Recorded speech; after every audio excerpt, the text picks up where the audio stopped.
Bismillahirrahmanirrahim. Assalamualaikum warahmatullahi wabarakatuh. Perkenalkan, nama saya Nur Fauzia Zahra, NIM 70600119008. Baik, di sini saya akan menjelaskan sedikit tentang dasar keseimbangan asam dan basa. Sebelumnya, kita harus tahu terlebih dahulu apa itu definisi dari asam. Nah, asam sendiri merupakan zat yang dapat memberi ion H+ ke zat lain atau disebut dengan donor proton. Sedangkan untuk definisi dari basa merupakan zat yang dapat menerima ion H+ dari zat lain atau kita sebut akseptor proton.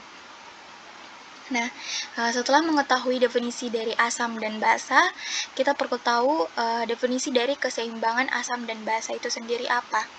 Nah, jadi ini merupakan kondisi di mana konsentrasi ion hidrogen yang diproduksi itu setara dengan konsentrasi ion hidrogen yang dikeluarkan oleh sel.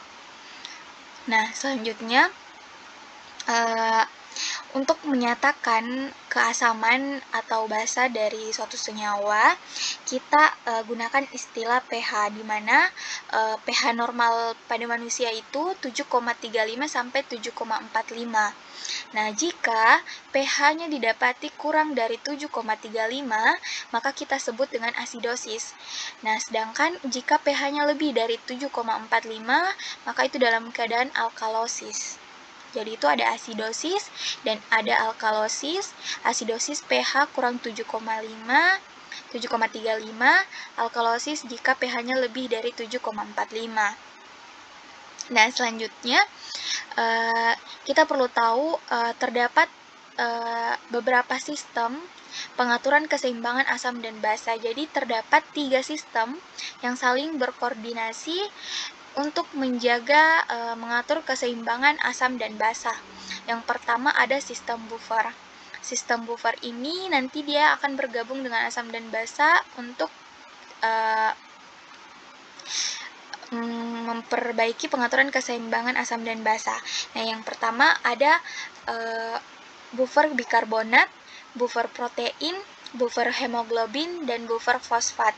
Nah, buffer bikarbonat ini merupakan sistem dapar yang terdapat di ekstrasel, cairan ekstrasel. Sedangkan buffer protein ini merupakan sistem dapar yang terdapat di intrasel dan ekstrasel. Dan selanjutnya ada buffer hemoglobin, merupakan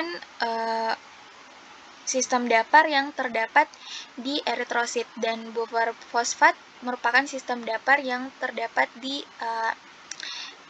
sistem perkemihan. Nah, itu untuk sistem buffer. Nah, selanjutnya ada sistem paru atau pernapasan.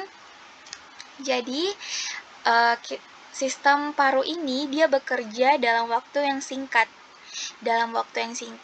Dan dia akan mengekskresikan CO2 dan mengekskresikan asam karbonat atau H2CO3.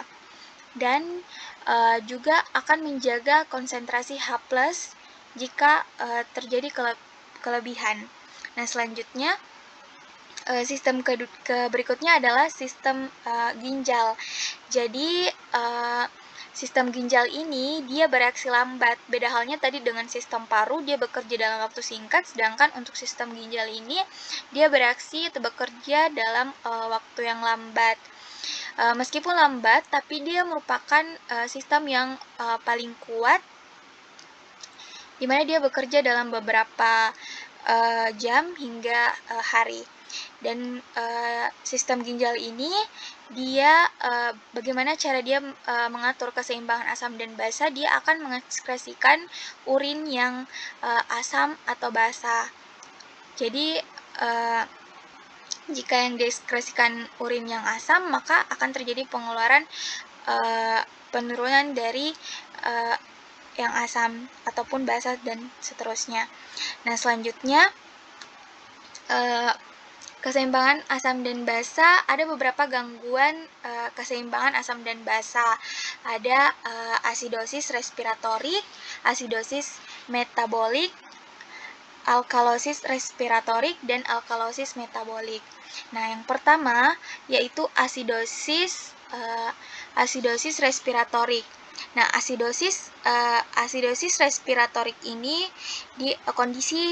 disebabkan oleh penurunan ventilasi dan peningkatan tekanan parsial CO2. Nah, selanjutnya ada alkalosis respiratorik. Ini merupakan kondisi disebabkan karena peningkatan ventilasi paru yang berlebihan dan penurunan dari tekanan parsial CO2. Yang berikutnya ada asidosis metabolik. Asidosis metabolik ini dia disebabkan karena oleh penurunan kadar bikarbonat dalam darah. Sedangkan untuk alkalosis metabolik itu terjadi karena peningkatan kadar bikarbonat di dalam darah. Nah, mungkin itu saja untuk materi dari dasar keseimbangan asam dan basa. Alhamdulillahirrabbilalamin. Terima kasih. Assalamualaikum warahmatullahi wabarakatuh.